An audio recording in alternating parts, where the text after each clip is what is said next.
Dusty, would you like to introduce our guest today? I'm a little nervous. I don't know if I can do it or not. Oh, Dave. Okay. Do you really need to ask me that? I want to introduce this guest. I'm trying to be polite. Yes, I want you to do this. You know, I will say this because we're almost 2 years into this, Dave, and doing this podcast. And you know, from the very beginning when I met you years ago, I've always said we talk about favorites all the time, and I have lots of favorites. But, you know, two people that influenced my life greatly was a group called the Rambos, right, and the other was the Lanny Wolfe Trio.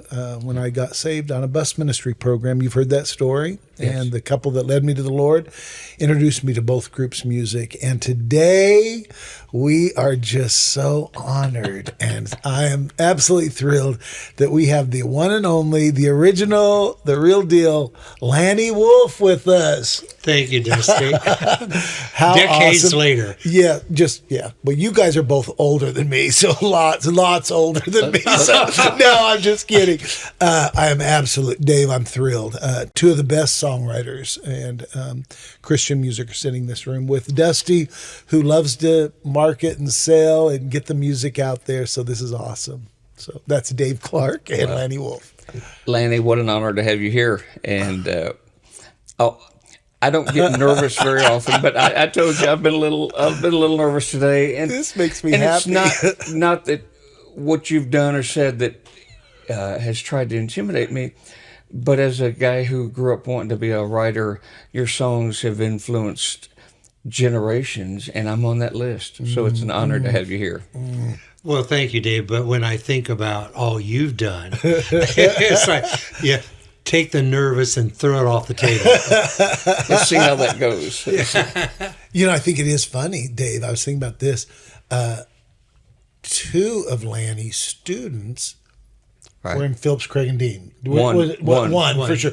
I couldn't remember if Sean. Dean. I couldn't remember if Sean was or not. Jaron Davis was another student, if I remember right. And you've worked with all of them. But one of your biggest songs, Dave, "Mercy Came Running," was written by you, but it was recorded by Phillips, Craig, and Dean. So that's as close as I have as a connection to you. And you may not remember this. I met you one time, and you were at Day One to do something. Yeah. And I still had the sheet music to "Jesus Will Be What Makes It Heaven for Me." Yeah, I do remember that, yeah. And I brought it by, and you were gracious to sign it, and I still have that on my desk right now. It's been exciting to me when I look back over the years. I taught in Bible colleges for 26 years, and so many talented young people came through. Yep. First of all, I mean, just artists. Yeah. Jaron and his whole group, they all met at Jackson. So Shelton met Allison, Jaron met Becky. Right. Wayne Goodine was a student of mine, married Elizabeth Goodine. They have wonderful songs that have been recorded by Brooklyn Tab, etc. A song Mark Carruthers wrote, Mercy Seat. That's a great song. But, and Vicky Yowie. It goes on. Jeannie Tenney, who wrote "One Night with the King," and Tommy Tenney, who did "God Chasers." Yep. But the list just goes on. If I start this, I'm in big trouble because there's so many that are on that list that I will very much overlook. And then a lot of people that have made such tremendous contributions in Bible colleges and churches that don't have the same limelight that some of the students have had. It was so exciting to see what God was doing in my life, because at the time in my church denomination, the United Pentecostal Church, we didn't understand what the whole idea of a paid minister music was, because whoever had the choir was the pastor's wife. She directed the choir. So to have somebody as a paid minister of music, so I set up that whole idea at Gateway College.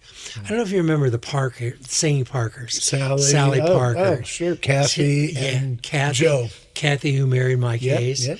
And so just a lot of good people. Actually, so I'm at Gateway College of Evangelism. I went there in 1968, okay? I stayed there till 1974. Every Monday, I'm going to come back to something here, but every Monday night, I would go to SIUE, Southern Illinois University, Edwardsville, to work on my second master's in music education. Oh, every Monday night. Okay. So it was during that time that Dave Peterson came to school. And so Marita and I had been singing. We'd go out and sing. When Dave came, his voice was the perfect bridge between Marita's soprano voice and my tenor voice. And it was just a God thing. And so we formed the Lanny Wolfe Trio. We probably did our first project in 72. Something in the Air. And what happens is we actually went to Atlanta, Lefevre Sound. Right. And we had the Goss Brothers do that for us. So what happens is, this sounds like a puzzle. Sharon Haygood was with the Benson Company. She had her project, One World, God's World. And so Sharon introduced, she was friends with Bob McKenzie. Yeah. So I had somebody call me, have no idea what his name was.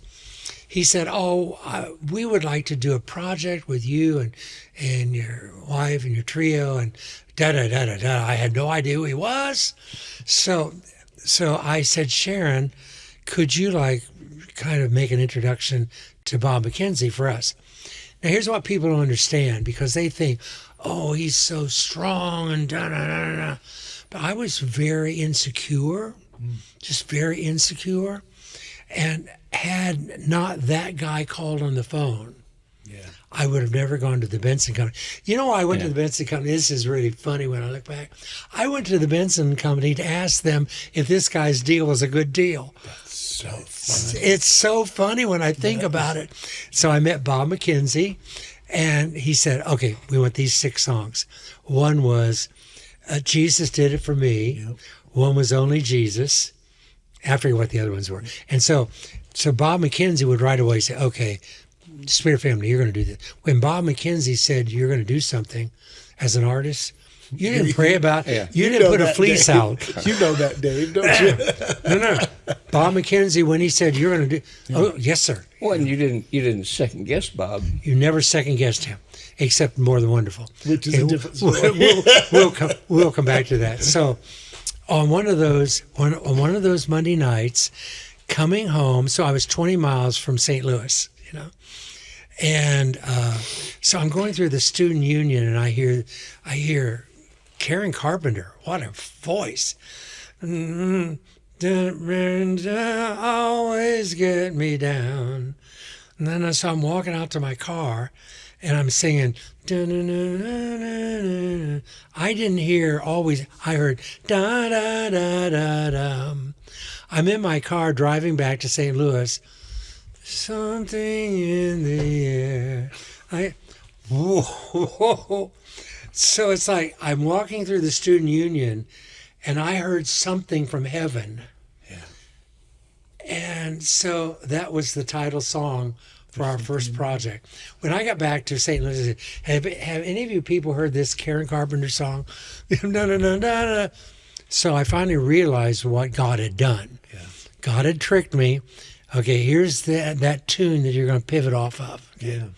So it's always ingenious to me how God works in terms of what he wants to do. I look back, and so many things in my life happened because I saw God did it. God did it on There's Something in the Air. Okay, let's go to For God So Loved the World. 2-week revival, I'm in Jackson. This progression, that for da-da-da-da. I mean, I don't normally do that, but I did during the 2-week revival, and I couldn't get away from it. And so while pastor's talking and preaching, I'm na-na-na-na on the organ. And so by the time we finished the 2-week revival, I've got that whole chorus. And it's like, okay, God, what goes over this? I wrestled till I was done wrestling. And the only thing that made sense over it was John 3:16. I said, God, wait a minute, God, no, somebody's already put those words to music. And basically, God, I'm going to paraphrase, God said, shut up, Just do it. Now, God didn't say that, but that's what he meant. You heard, yeah. I heard it. Okay? Let me stop for a second, and I want to put. There's so many stories here, and they're all leading to different threads. Oh yeah, and, I got carried down a rabbit trail there. well, and no, it's all relevant and it's all fascinating. But there's questions along the way that I'd love to. I love that. So is that all right? Sure, of course. So you mentioned Dave Peterson, and he ended up being a part of the Lanny Wolfe Trio. But didn't you do like 2 or 3 records with just Marita before the trio? Yes, we did Long Road. Yep. He writes, she sings. He writes, she sings. Then we did No Valleys Tomorrow, where Marita's hair is Way up, bigger than Dottie Rambo's was. bigger than Vestal Goodman's. Bigger than Vestal Goodman. Yeah, My together. dad used to remember what year a car was by where the headlights were. Yes. So you remember what year it was by Marita's So hair. Long Road, Long Road funny. would have been 68, and No Valleys Tomorrow. I was 10 years old. I was just a child too. Don't ask me how old I was. So anyway, so we were on that bench out at Gateway College. Yeah. Okay, there's a funny story beyond the bench. So Maria and I said, and it's so funny. It's like, that was No Valleys Tomorrow. And what's funny about that, Dave, is that is the only song God has given me that we've recorded that we never sang. Wow. We never sang it. Wow. And here's the title of the album. Yeah, and you never. So, Gateway College. Okay, so I'm teaching, and I won't mention his name. He was vice president. Okay, We could Google that probably and find that information. We don't even need to Google it. I bet. His last name has 4 letters. Okay, that's so funny. Okay. And a 3-letter That's right. That's name in the middle of it. Yeah, and so what happens is That's so funny. my car was in front of the mailbox, and brother so-and-so moved it, okay? And so when he moved it, somehow he didn't put it in park. And it was our new car, the newest car we ever had. No. We loved that car. That car went over the Hill, over the hill. I can relate to that. Down. Not everybody catch what I just did there. Yeah, 300 feet. Oh my word. oh my God. So that's what I remember about Gateway. Wow. College. So, again, now I love you. I love how you you know what you're doing and how you're going to get no, some different I don't places. know what I'm doing, but I've waited all my life to ask you some questions. And, Sure. And stop me when I get turning left and I'm going down a road You know that what? we don't really want to go. I'm sitting here with Lanny Wolfe. He's earned the right to go down whatever road he wants. Just not over the hill. Over there. Yeah, that's the part of my career that I'm in right now. I So, do. That's funny. but at some point, you realize that you were writing things that it was a season when everybody was starting to do your songs. Yes. And that had to. What I love about it is, as a student of what you did, you didn't change how you wrote. Yeah. It just kept coming, and the songs were never like, boy, I need to really stop and ponder that. They were things we were all feeling. They were things we were. Yeah. Well, and what I always thought was so interesting during that era because I came in at Something in the Air era, the 72. Which would have been 72. Yeah, and then I remember the live record, 74, which was a great Rejoicing Live. Yes, but you would hear Downings, Spears, oh my goodness, numerous Truth. other artists, Truth. All those groups, other Regeneration. artists, all of them would sing some of the same songs, and Yes. then all be put out at radio at the same time. Like, But again, Bob McKenzie was a big part of that equation. yeah.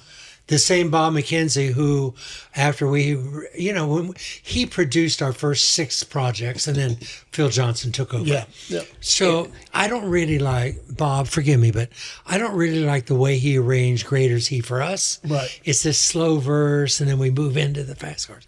Anyway, the good news is Bob McKenzie took "Greater's He" Yes. to Oral Roberts Yes. and said, Which is "You need to do this song."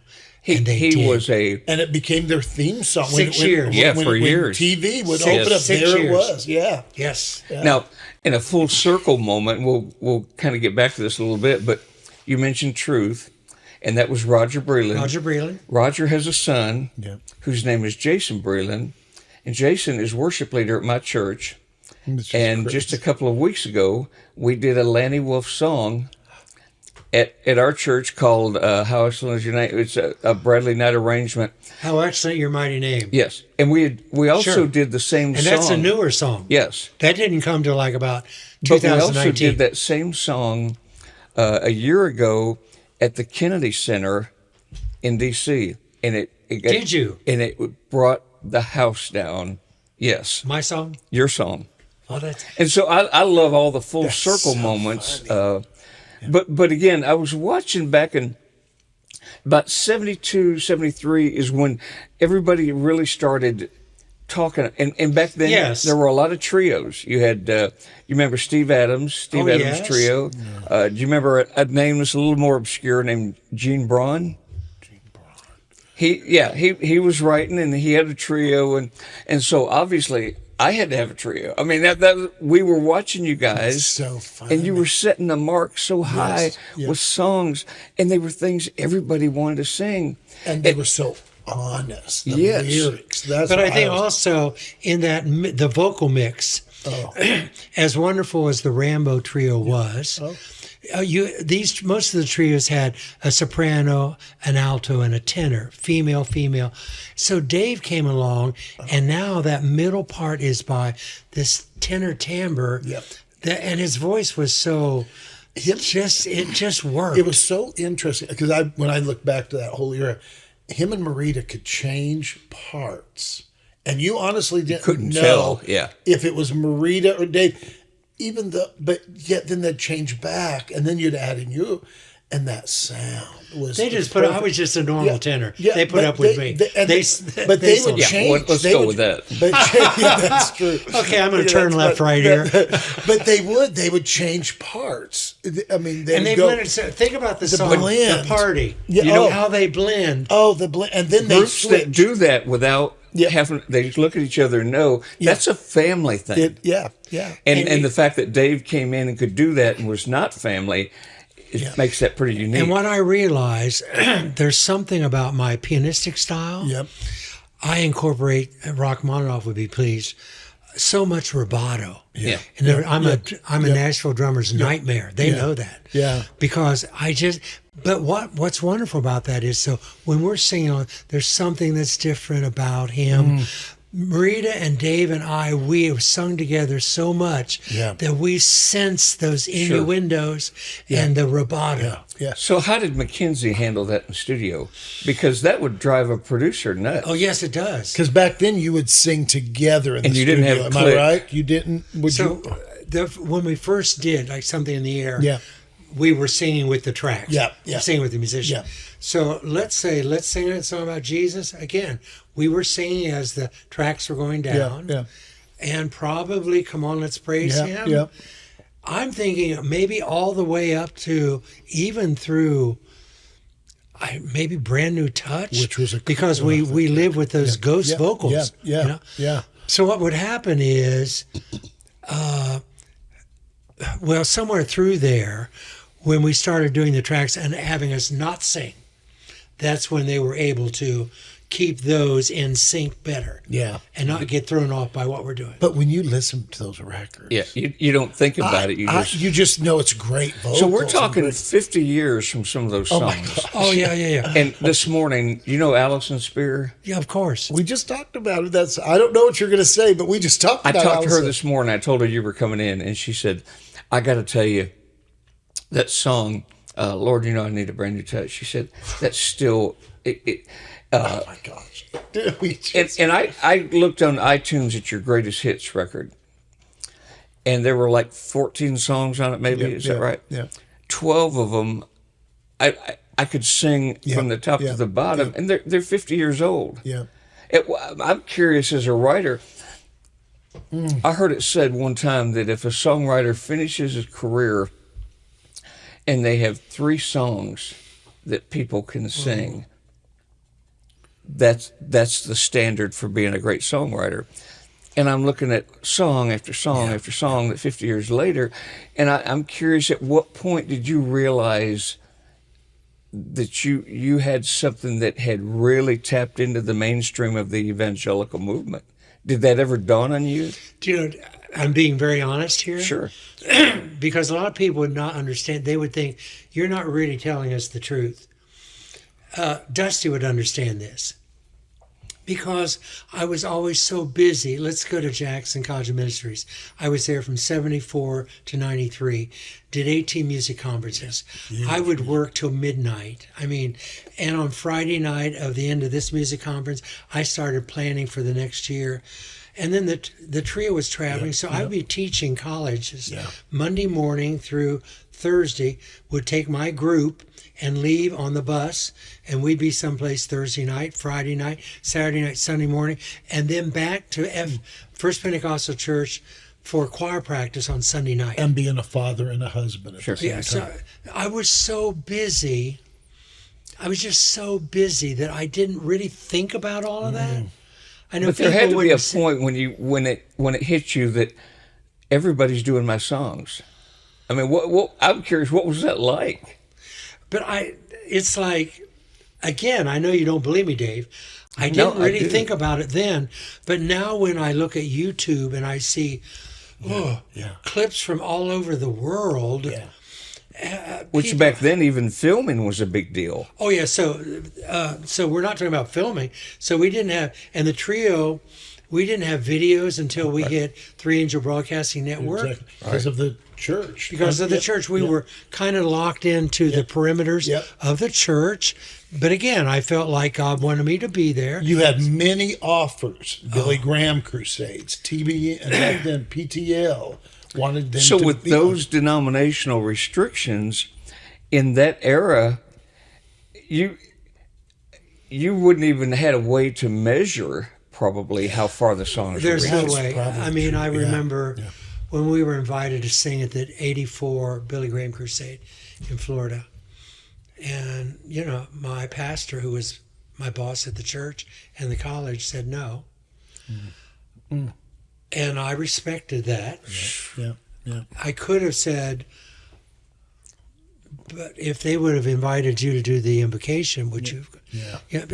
They were so wanting to keep us inside the United Pentecostal. We couldn't sing in other churches. I had a church in Houston, Texas, called, said, you know what, they want us to come.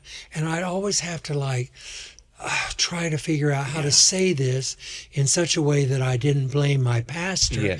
Because my pastor would say, no, you are not doing this. You're not going here. Wow. And so I was always very loyal to him. Yes, you were. I was. Dusty knows that. I do. So I always had to try to do something to where I knew it didn't make a lot of sense. I had church say, you know, if you're not going to come to our church, we're going to stop using your music. I had large churches in Denver. There was a point of time when it was very in vogue to want the Lanny Wolfe Trio to come to your church, and we couldn't. We just couldn't. I mean, they were named, you think back, they were named Billboard Magazine's top contemporary trio of 1977. So I remember seeing the article thinking, oh my gosh, I was a surprised me. Yeah. So did you get much, because Benson was very Nazarene. I mean, Bob Benson, all of them. Did you get any pushback from the record company saying, hey, you need to go do these dates because that will sell more records? Was there ever that? Well, there was always the contention, and they knew it, we knew it. Yeah. Bob McKenzie wanted Marita to cut her hair and wear it differently. Excuse me, Wait. The McKenzie, I know he would have had an opinion, but I'm surprised he said it. No, he said it. Yeah. That's awesome. That's the same Bob McKenzie that also said, "No, Lanny Wolfe, no, we're not putting that in the Christmas musical." And furthermore, quote, "You can write a better song."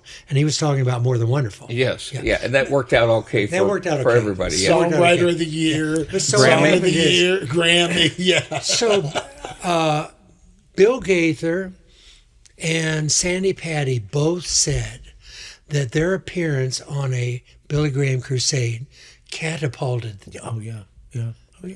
Immediately, you're televised to 180 million people. Back then, especially. And so that was what it could have done but I had this teeter-totter. Yeah. The same guy that was putting the fleece out here is still the same guy that I felt like, God, I really feel like you want me to be here to train these young people, to train the Jaron Davises, the Dan Deans, all these people. And so there were different times that I could have easily said, you know what, if that's what you want, fine, but but I didn't. I just felt so compelled because I felt God wanted me to be there. But so I paid a price for that in the industry. You did, but looking back, you're still sitting here going, you paid a price, but it didn't hurt your career. God had another way to get God you there. had ways of parting the Red Seas in my life. Just like, And you mentioned Dan and Jaron. Just by the way, Dan said today that even though you taught Jaron, that Dan said he was your star student. Is that correct? of course. Well, okay. And just to set the record straight, so Dan was a secondary keyboardist for the Lanny Wolfe Trio. Right. That's right. See, I didn't know that. Yes, he was. In our early days, he was right there. Yes. So Jaron, you never played with the Lanny Wolfe Trio. Okay, that is. Let's go on the record. That's pretty funny. I don't think I knew that. I thought Jaron had played.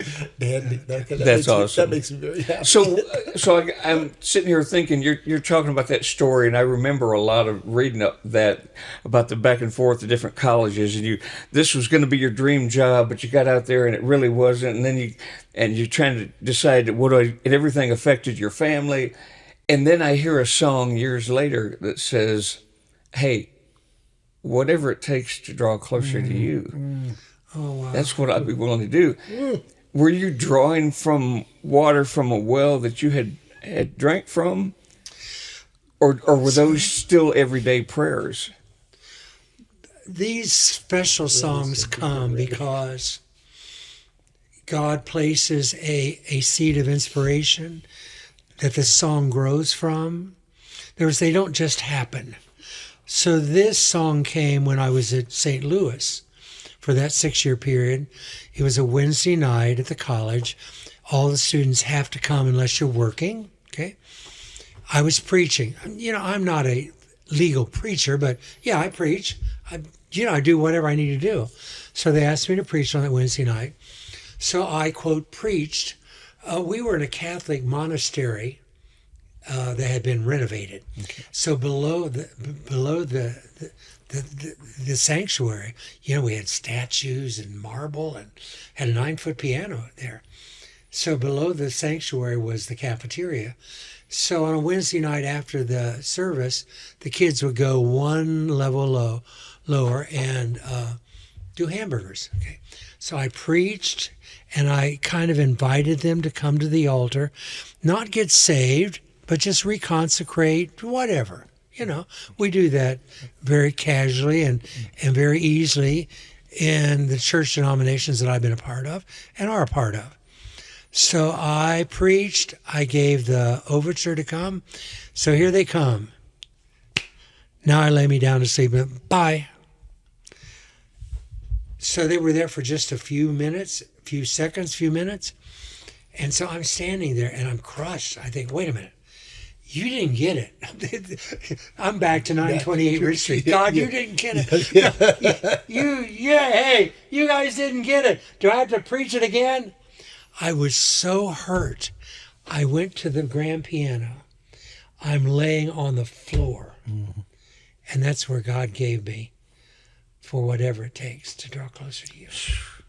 But here's the point. Those lyrics. Here's the point. Gracious. And I'm telling you, so when God does this, I know that God is at work because I look back now and I try to put it in a better frame, because if the students had got my sermon, the world would have not got my song. Yeah. Wow. So God knows what he's doing. And sometimes, so let me finish this off. I don't want to get carried away here. Sometimes we're quick to blame people and quick to blame the devil. Right. No. God is at work. Don't be quick to pin everything on the devil, okay? Because some things come on, the Bible says some things come by prayer and fasting, But what? There's so in that song. There's disappointments, sorrows. Take my house as a land, Yeah, change it's my like- dreams and my plans. Oh, so I had. I wish we had 6 hours. Don't get scared, people. You can turn it off. Okay. So what happens here is, so they call our office, and this is so.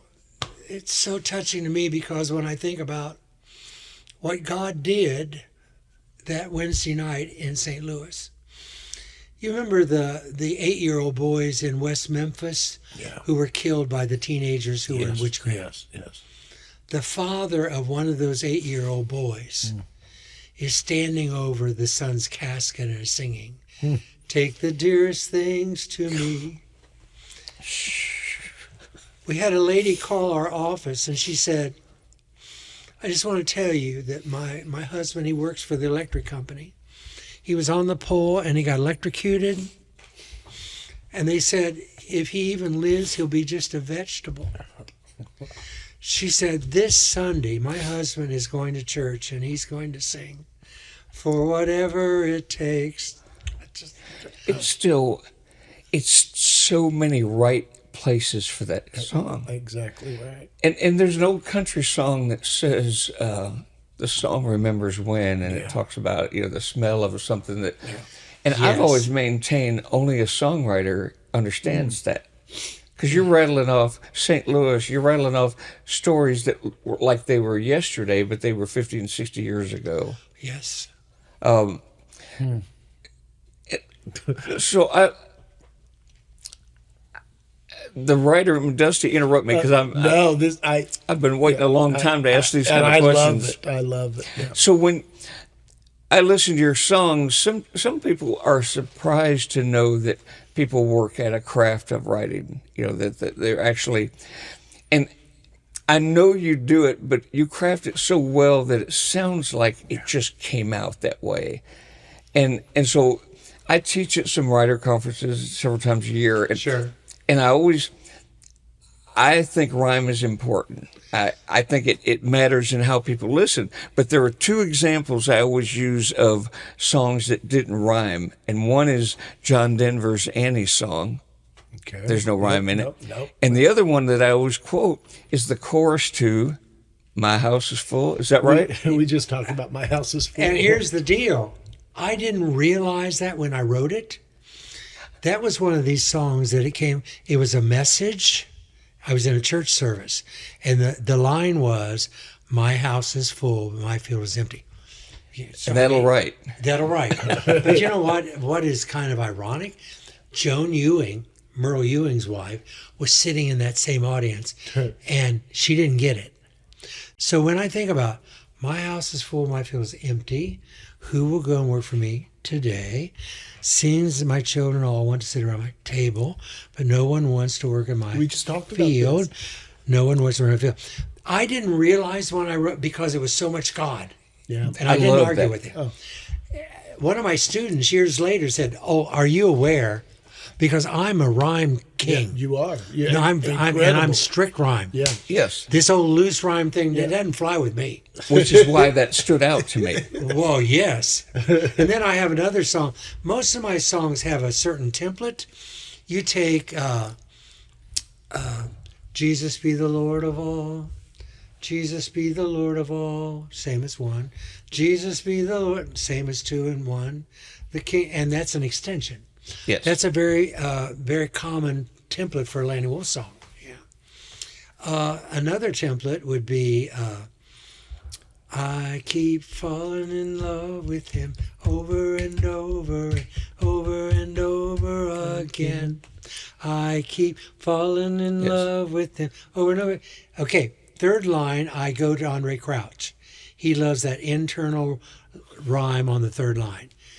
"He gets sweeter and sweeter as the days go by." Yeah. Oh, what a love. But then you come between back my- to it. And then I come back. So those are very, very common templates for me. But then what made those so singable was the chord progressions, and the melody was so accessible. And there's a difference between accessible and trite. Before we go, I have to tell this about that song. So I'm saying probably the most well-known song around the world is I Keep Falling. We would be on a cruise in the Dominican Republic and there, and people get off the plane, and my sister would be with him. She said, oh, he's a songwriter. Do you know I Keep? And they just sing right along and go on. Which is crazy. No, around the world. Now, so recent years, pastors and pastors' wife will get up on the platform and look at each other, and I keep falling in love with you. That's great. I get it. But just recently, I can't even believe this is happening. I saw a YouTube clip. Somebody posted it. It was on Facebook. And here is a farmer. Here's a farmer trying to help the cow, the female cow. What do you call those? Heifer? Yeah. So she, well, you know, this is a city boy. Don't confuse me with the horns. I'm surprised I knew that. Yeah. So anyway. I'm in awe. I got nothing, Dusty. So anyway, so here is the guy. He's a farmer. And so what happened is the calf is not coming out right. You know, I guess it's supposed to come out head first. I can't wait to hear this transition. This is going to be our big moment, right? This is the big moment, folks. Don't leave right now. So he's pulling a leg out, and he's like, come on. The cow's name is Danny. Come on, Danny, help him. He puts a rope on one leg. Still doesn't work. He pushes it back in. He's trying to. He finally gets the calf out. So now he's on the ground with the calf, and he's got a cloth, and he's rubbing the calf. And he's saying, I keep falling in love with you over and over. And he's rubbing the calf. Oh, Danny, over again. Danny, I keep. He is singing this on YouTube. On YouTube. Okay. We'll find that. Well, I am going to find that. I thought, oh no. There's your this song. The most popular Lanny Wolfe song. It has degenerated to the far. But then I thought to myself, wait a minute. The whole idea of it started in a barn. Okay, so full circle ties it around. Wow. Yeah, wow. So of all the big songs, and it's hard to say. Well, you say this is the most well known around the world, but what you made an impression on this young kid. You talk about John W. Peterson, and my dad would sing in the church choir, and sure. and they would do his love reaching, and at my church, you knew it was they used to call it a cantata. Oh, yeah. And we knew it was a cantata because they had the little thing on the robe and they would turn it upside down for a special, you know what I'm talking about? Oh, yeah, sure. And so my dad bass singers always held the last note a little bit longer, make sure. To make sure their mother heard it. Yes. So then you come along, and I'm down here in Nashville, and Jesus is Born came along. Yes. And yes. I know what song you're thinking about. So a couple of years ago for Christmas, my wife for Christmas bought me it's still sealed in cellophane, an LP, an original unopened copy of Noel. Wow. And it's sitting upstairs in my studio. Sacred.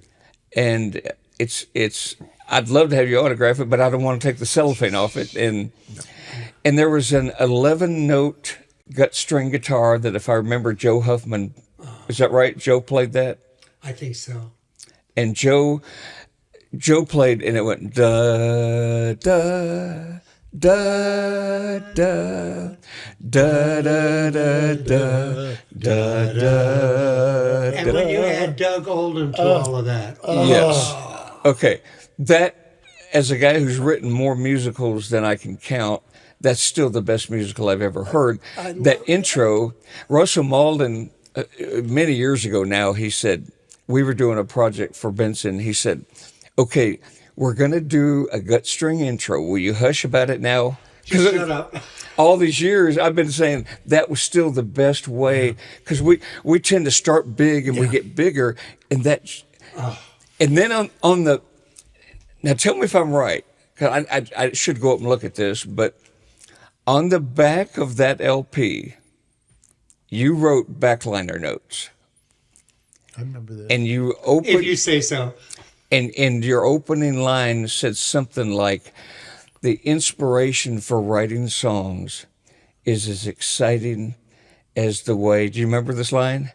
As the way God came to his earth. Oh, cool. Gosh, I know That's that. cool. That is true. I know that. And then the last line in that couple of paragraphs is, it's not just another story, it's the story. It's the story. And so my newest Christmas musical is called The Greatest Story. Yes. The Greatest Story. But Noel was the one that changed my... Ice to this day, I think out of all of his musical, out of most, it's probably the impact that musical had. Terry Blackwood had a solo on there. Joni Clark does. Joni Clark did No Room. We talked about it when we interviewed Bob Clark did this podcast. And Joni was there, but we talked about that song, her version of that song. Yeah. Well, that trombone. On that. Yes. Seeking for Me. Don Marsh. Oh, my gosh. Let's put this in perspective. The first musical Don Marsh did after he graduated from college was Greater's He, which is amazing. off the chart. I forgot about that. Off the chart. Yeah, it's a great musical. Actually, it's the best thing Don Marsh ever did. I'll say it again. Greater's He. Yeah. It's even better than Noel Jesus Born. Go back and listen to it again. Yeah. So the second thing he did was Noel Jesus Born. To think that Don Marsh did that at his young age, and Bob McKenzie was the umbrella over all that, and they went to London with the London Symphony. What amazes me about, we were talking about rubato, I'm in awe when I hear how the strings, it's almost like, wait a minute, they're not doing strict, it isn't a quarter, it's like a little, I was going to use drunk. No, it's like they're all on rubato. Yes. I don't know how you do that as a... But you stand out in the middle of the room and there was no click. You conducted it like you felt it. And Marsh, I see, orchestra-wise, and if we had a couple hours, I'd explain this deeper. But orchestra-wise, I think Greater than he was better. Song-wise, I think Noel was better. Okay. Is that fair? That's very fair. I love this. That's very fair. I'm just thinking that, like, wait a minute, Don Marsh. Look at his history. But I'm saying, Don, I don't care everything you've done. You've never done anything better than Greater's He and Noel Jesus Born. Never. Yeah, and he did Thou Shalt Call His Name Jesus, and he was the one that did More Than Wonderful. Right. And he had an arrangement when Bob McKenzie finally said, "Okay, you can put it in, but Lanny, you can write a better song." Okay? Which blows my mind. So Don Marsh's first arrangement, Bob McKenzie threw it away. He said, "I don't like it." Don Marsh had to go back. And I think it was at that point that I suggested, let's do a duet with choir.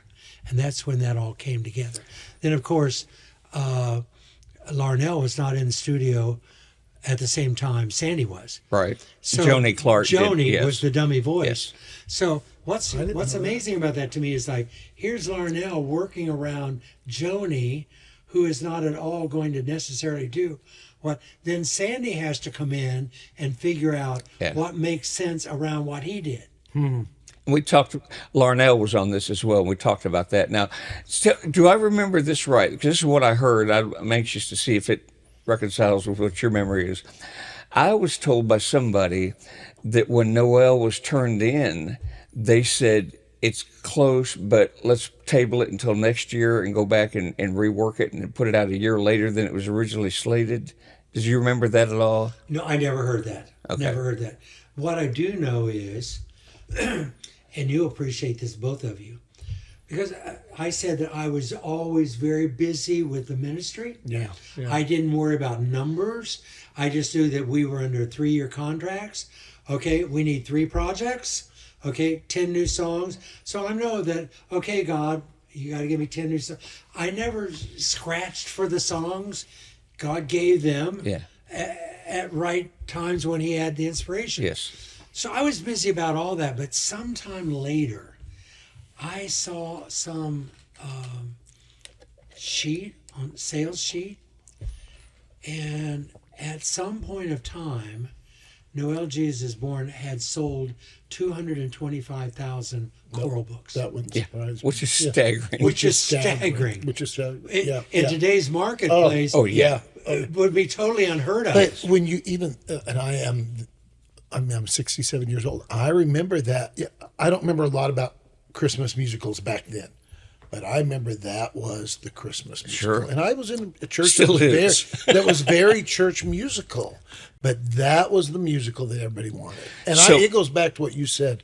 I think the song, because Rejoice, They Right. sing great joy. what really wasn't, the cover is nothing Christmassy at all. It's Not at all. got candles. I love it. It worked. It worked. It didn't hurt it. Not at all. But I'm telling you, that Christmas, everybody was doing that musical. That I remember driving by churches in Twin Falls, Idaho, and seeing it on billboards. Well, just think Epcot Everybody Center, did it. They did it. Epcot Yeah. Center does Yeah. Rejoice every year. Every year. So here's another piece of that.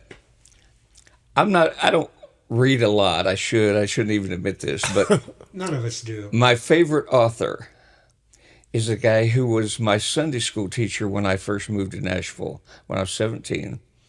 And he wrote some books that still hold up well 50 years later. And his name was Bob Benson. Oh, stop it. He was my Sunday school teacher. Now, he wrote the most brilliant narration for He that. wrote the narrations for Greater is He, Right. Noel Jesus born, Thou shalt call his name Jesus. So as a young guitar player, Nashville First Church did that musical. Wow. And Gene Smith was a guy who was, do you remember that name at all? He directed the choir there. And he knew somebody who knew me. I got to play guitar in the premiere of that, and Bob Benson read the narration that he had written. That is awesome. And, Oh, my and you talk about gosh. Nashville moments. Oh, yeah. I'm a kid down here wanting to, Sure. and I'm standing there, and Bob Benson, who's my teacher, Yeah. is reading the most brilliant, insightful narration that I've ever heard. Yeah. And I'm thinking, it can't get much better than this. Yeah. It is so anointed. It is so poetically anointed. Yes. Yeah. And I love Doug Oldham. Oh, yeah. But hearing Bob read his own words is pretty. So somebody who worked at Word, I forget who it was. Dan Postma. Let's see, Roland Lundy. Let's throw them all under the bus. No, Okay. I love all those guys. Anyway, he said, whoever it was said, there was a time when every musical that Word did said, we used Noel Jesus Born as our template. Sure, we still do, whether you know that or not. That's. And I said Dan Postma. His name is on that record, and I've always wondered why. I don't know if I knew that, and I worked with him. There's another name on there that's kind of an interesting thing. There's a guy named Gary Neely, who was my next door neighbor when I first moved here. He had a brother named Norman, And who was an assistant to Bob Clark, and Norman's name is on that record. And I wonder why Dan. Okay, now you got me. That is really because Dan Postma was A&R guy at Word. yes, And but back in that day, he was really contemporary. I mean, I wouldn't even. I loved reading that's- credits. Yeah, that's pretty funny. Now I'm going to do my homework. So those songs, those were not year-round songs, and yet they were annual songs. And again, as a kid trying to study things, I was studying patterns, I was studying tempos, I was studying rhyme schemes, and I just got to tell you, I can't believe I'm getting to sit here and ask questions of the guy who had such an impact on how I still approach Christmas. Wow. What an honor. And you know what was amazing about that, Dave, is when God was giving me those songs, I wasn't trying to create a Christmas musical. Right. He just gave them, and then I finally figured out, This is what So was More Than Wonderful. Who was the one who originally, was that Mackenzie who put Larnelle and Sandi together on that? that was Lanny Wolfe. That's what I wondered. That makes more sense. But you have to remember. So, remember, I came to the Benson Company. So on the heels of Noel Jesus Born, okay, and that success. So, let's do another one. Right. Yeah, and so I had enough Second Coming music songs for two Second Coming musicals. Shouted Jesus Coming, I'm Going to Be Gone, all those. Yep. So I went there, and I'll never forget it. So here's everybody, all the CEOs. They basically laughed me down.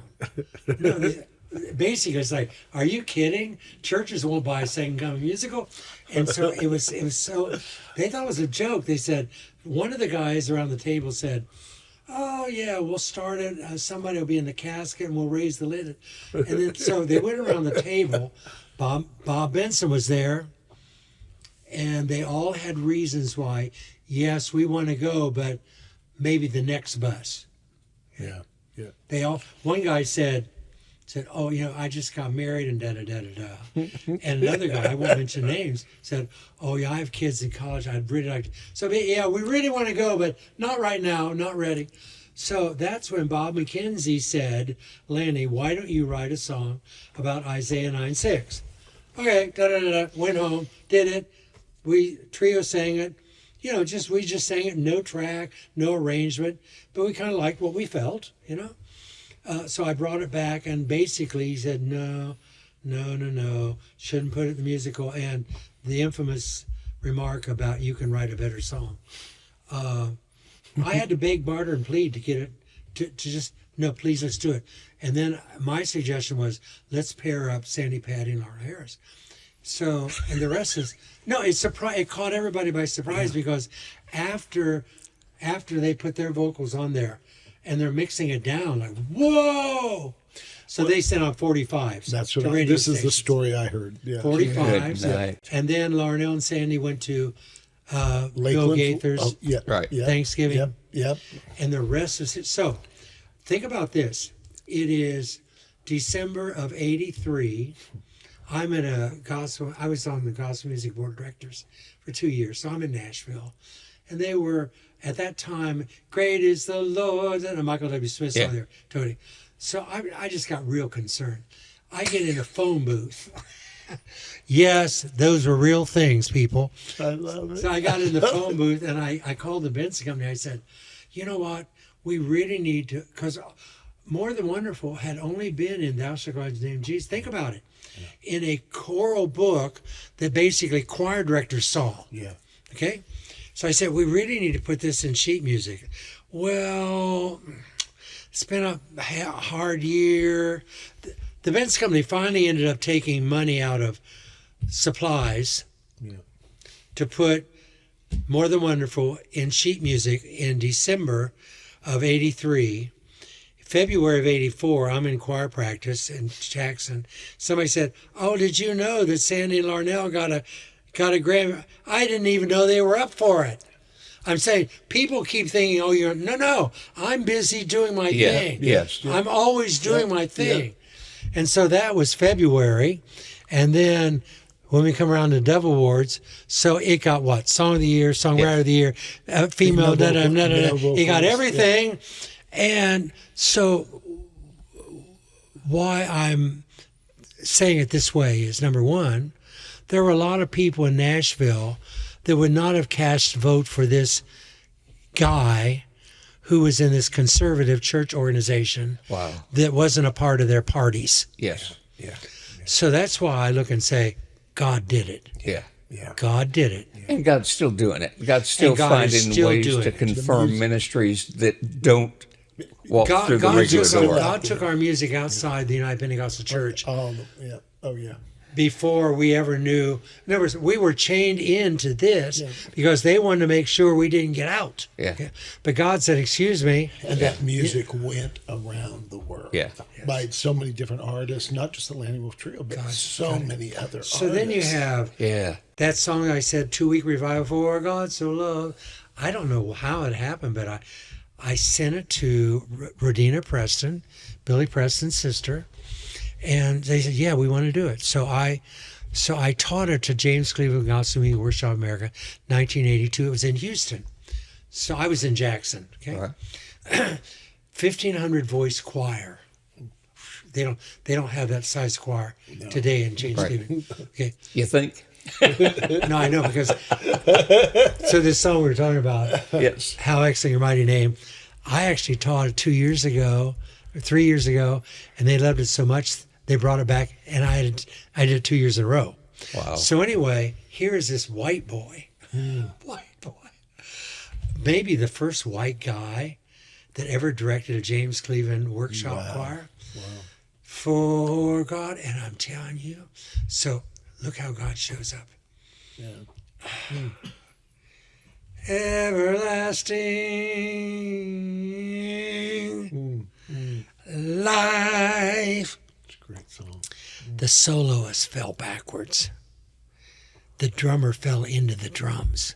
Good night. This is not a shout song. Right. It was like God punched a button. Yeah. James came out and started singing it.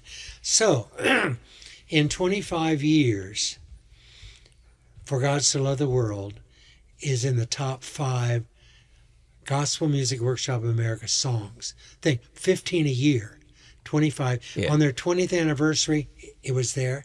And for the 30th anniversary, they brought it back. So here was a song that, like, this kid who was playing at church during a 2-week revival, and God is That's at work. amazing. God is at work. And then I argue with God about it. God said, shut up. No, hear the words. Because God saw. And so if you go to black churches across America, this is almost like a national anthem. Yeah. But if again, the student in me, who's over analytical, I'm too analytical. Your music has a lot of black choir influences. Am I yeah. right? Oh yes. Oh yes. Now, where did that come from? Okay. So Marita's mother, they moved from Arkansas to Columbus, Ohio, because her mother wanted to study at Enum Bible College, which is basically black church, Right, black sure. college. And so the pastors are Bishop Carl F. Smith, I believe is his name. So Marita and her brother grew up in this black church. Wonderful music. And so Interesting. And so when I was about, maybe 16, whatever, Marita's parents brought Marita and Samuel, her brother, over to G.C. Chambers Church, which was basically white, because they really wanted them to be in an environment where they would probably marry somebody white. Yeah. I don't know how to make that sound different. But you know what I'm saying. That's what it is. Yeah. So, and actually, Marita, when she was 14, they had a black group. Oh, and she was very much, I don't know if I should say the word love, but whatever, with one of the guys there. So it was a very difficult thing for that whole family. Back in that generation, sure, that first of era. all, to come from this black gospel music church with this great music over to Calvary. God forgive me. So at Calvary Apostolic Church, like one Easter, we had 1,000. That's great. Think about it, 1963 and the United Pentecostal Church. Yeah. They did a lot of bus ministry. But okay, so I didn't play on the platform when I was a teenager. You had to have an ARP card to get on the platform. Yes, I did say that. Okay, I'm saying this with love. So the church pianist, she was the church secretary. Okay? All right. The church organist bought the Hammond organ, and she had apartments, so she would be collecting rent money. Like on Tuesday night Bible study, she might come in late, and they finally let me slide on the organ until she got there. But when she got there, You had to get off. oh, she took the coat off, put the rent money in the purse down. And you went to school. And I went to school. So That helps. So, because I was hearing that, but didn't. So anyway, because of my connection with Marita and her influences with a lot of black gospel artists and a lot of great gospel music. Yeah. So I had that backdrop. Yeah. So when you say, make a joyful noise unto the... So a lot of that is that influence. You're hearing what I'm hearing their church do it. That helps. Wow. Let everything... Yeah, I'm hearing their church do it. Greater is he? Yeah, but Bob, not greater is he Right. that... Yes. Yeah. So let me ask you another question. Are we okay doing this? Oh, yeah, it's fun. This is awesome. And Dusty, interrupt. No, I'm learning. I thought I was the Lanny Wolfe expert. This is really good. There's a couple of things. Well, I've that's learned. why you're not asking questions. You already know these answers. That's exactly. No, not all of them. You're getting some good ones. So you're a student of choir, you've spent your life either teaching it or teaching people who are now defining what the new mark is. So I got a question that you've probably answered in your mind. You probably answered it in a class somewhere, but when COVID came, it changed the landscape entirely for choirs. So churches that had choirs couldn't have choir, and so they started rebuilding this model that is not ever going to be what it was. What would you have taught your students during COVID to say, how are you going to lead what God's called you to do in this new template? Is that a fair question? Yes, it is. My quick response is, you have to always be flexible, and you always have to be able to adapt to whatever the background is, the backdrop is right now, okay? So COVID hit, we don't have choirs, then we have people coming in mass, and so let's say when I talk with Jim and Carol, I visit, been great friends over the years. So they were in Florida during COVID, Right. Okay, so they would have had Brooklyn Tabernacle Choir, 300 plus, So Jim was telling me that, like, when they came, so they had to shut the church down for a year. Right. Had no choice. Right. Okay. So when they came back in July of the year after COVID, whatever. And he said, we had maybe 12 to 1,400 people, when typically they would run like 13,000 a weekend. Yeah. So anyway, he said, and what happens is we lost a lot of our people. And let's say when it comes to Brooklyn Tabernacle, we lost a lot of them. So they were, for a while, trying to figure out, Carol had to figure out how to make sense about where they were right now. And so she put together, probably, it was less than 20 of what she would call, the Brooklyn Tabernacle singers. And basically what happens is, so it started 20, and then she kept building it to maybe 30. It's up to about 40 now. She'll stop there. Because, and I'll try to say this correctly, I don't think that Brooklyn Tabernacle will ever have the 300 voice choir again. Right. Because in talking with Carol, she said, when you're dealing with 300 choir members, you're dealing with attendance, you're dealing with commitment. Yeah. We all understand that. Yeah. And when you think about churches that are dealing with a choir of 50, no, she's dealing with a choir of 300. Yeah. So she says, I'm loving dealing with, and the point of it is, when you listen to them and you don't look, you don't miss the 300. Yeah. It sounds the same as if it were 300. Yeah. Okay? Yeah. And so the important thing there is that you learn to adapt to whatever the now is and make sense of what the now is. And don't be bent on what was. Yes. And that's hard on some directors. It's hard on people who make budgets. It's hard because everybody, so the answer is, well, choir's not come back, and I'm going, no, it's more than coming back. It's just going to look different than it did. Yeah. And I think, to be honest, what happens is, I think that a lot of churches are falling for the easy out because, again, it's not easy to get the commitment we would like, right? In the way of a choir commitment where you don't have your personal mic. So we can get the 7 people on the praise team because they all have their own mic, right, and they get FaceTime and camera time and solo time. So this will work. I'll be at practice. Hello.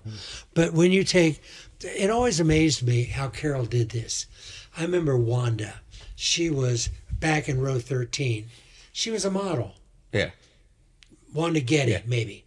And she would sing solos, beautiful voice. So when I do a choir, I always have probably I'm going to be really careful how I say this. God bless you, choir members. My most confident singers in the first row. And a lot of times they will maybe 2 share one mic, okay? Then overhangs to give me mass, okay? But Carol she never did that. No. I don't care if it was Damaris or Wanda or whoever. Alvin, no. Alvin's back there in row 14. It's like she's overhangs and there they are. Yeah. So my philosophy is I'm production oriented, okay? And there's some worship leaders that you take somebody like Bill Morris. I don't know if you're familiar with that. Bill Morris, Bill and Renee. Yep. So Bill is the kind of guy. Hey, we'll come and do a choir clinic. Okay, if he has 30 show up, fine. If he has 300, it's fine. If 3 show up, it's fine because Bill is it. That's it. Bill's going to sing. Yeah. He will make it work. Exactly right. And Renee's on the keyboard. Yep, that's true. So I'm not one of those people. Okay, I always have to work through a group effort. And that's the difference with me. And when I taught all of these students at Gateway and Stockton and JCM, I'm always approaching it from the standpoint that you are the guy that not just looks in the camera and sings your solo. You are the guy that puts all the factors together. I've always been that way. So even at music conference, this. At music conference, the most we would sing of a Lanny Wolfe song would be out of 15, one on a good year. Always. Recordings and all. I was never promoting Lanny Wolfe because it's like I'm here to give the 15 best songs to all these choir people for this next year. I'm always that kind of person in terms of putting it together. And always made me, the music choir, one of these days I need to bring some of this choir records over because it was so, you'd have a David and the Giants tune on it. One less stone. One less stone. You'd have back then you'd have you'd Nancy Granquist all of them. It was all so different and varied from what we would consider contemporary back then to inspirational to black gospel. A big mix between all of those. It was just everything, and it flowed. Huge downtown at the Civic Auditorium. Civic Center. We finally went to the Coliseum. Yeah, it was just amazing, and it was all live. Yeah. It was incredible. Those choir records, and that whole week. I mean, you had. I was such an idiot. We would do everything about the process was we different. would have 200 seminars. Yeah. We would start in the morning. I'm doing this with 60 committees from the college, working with college kids. We would have choir rehearsal, we had inspiration in the morning, all these breakout sessions, choir rehearsal in the afternoon, and then run to the city auditorium. And here's what's stupid. So we would do Sunday night at the church. Yeah. Now we have Monday, Tuesday, Wednesday, Thursday, Friday. Friday we're recording. But when we go to the city auditorium on Monday, we weren't there on Sunday to prepare. Yeah. So we come in and boom. But again, Tuesday, no. We didn't prepare Monday. We had a different service going on. Yeah. So tremendous, whoa. But everything was planned. He knows that I'm this kind of person by the minute. All the way. By the minute. All the way. This, we're about out of time. This has just been amazing today. I knew it would more than amazing. More than amazing. More than I'll sing it, but then you'd never sell another copy. So let me just inject this. Most of the songs God has given me have come through some situation. Right. I see something, I hear something, I feel something. But there are some songs that just come. Yes. I'm at the piano at 1654 McClure Road. Don't live there anymore, so don't bother. I'm sitting there, 250 acre out my window, cows. Jesus, we crown you. It just comes. And I'm in the church service in Columbia, Mississippi, and church dedication, and I'm waiting for them to call on the trio, and it just came, surely, and I didn't have time to work it out. And what was weird about this, so let's say we're in E flat, surely the presence of this right here, wow, I didn't know what that was, it was like a major 4/7, whatever. But at the time, and I couldn't run to the kitchen to work it out. Right. So I got up. I said, "Okay, Marita, Dave, in the service, they sing that. I'm teaching it to them, and as I remember God giving it to me, sitting in the chair, I scratched it out on the paper that they handed out.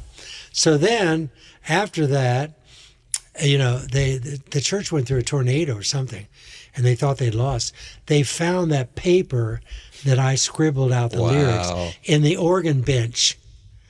And at one of the music, they finally gave me the paper. Wow. I scribbled out those lyrics. So some songs just come. But you've always had the, I don't know if it's insight or ability or what it is, but you've always listened like a writer. You knew whether it was God speaking or whether it was a preacher. Yeah, sure. And that is a skill as much as a gift that you learn to do that. But I got one more funny thing to tell you. I love this. Gotta do it. And again, I don't know how to say thank you. I keep falling in love with you, Danny. Yeah. So, my most embarrassing moment of my life had to do with one of your songs. Oh, and I got credit for this, didn't I? Yeah. So I'm gonna lay it on your shoulders, but. Several years ago, there was the Nazarene Church had what they call a General Assembly, and they do it every 4 years. Sure. And it was in the old Hoosier Dome in Indianapolis. Mm-hmm. And I don't know where this is going. She does. She does. Hearing Dave's wife, Cindy, laugh. So I was. Is this going to embarrass me? No, not at all. But it should embarrass me, and I'm going to tell it anyway. I love it.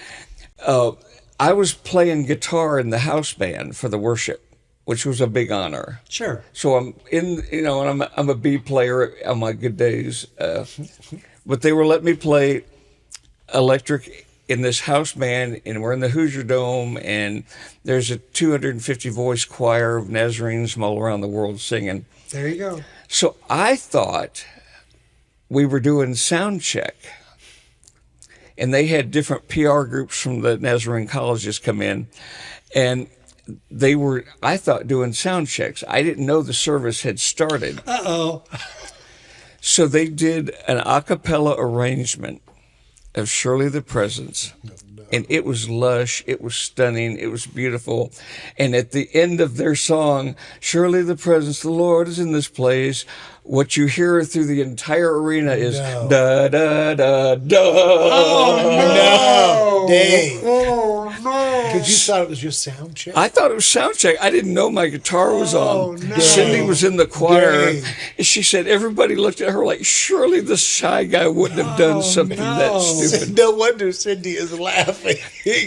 Oh no! I got the coldest looks, and I felt bad. As soon as I realized, You should have. I should have. Well, it's one of the most reverent songs. Perfect song. Anointed, religious, There it sacred. goes. There it goes. This is why We love to tell the tell the stories. story. Thank you, Lanny, so much for being here today with us. This has I been enjoyed great. it so much fun. We'll Thank have you. to have you back because Yes. I know there's a ton more stories. We So have thank the, you. we thank have you. the other 700 to Yes, talk we about. do.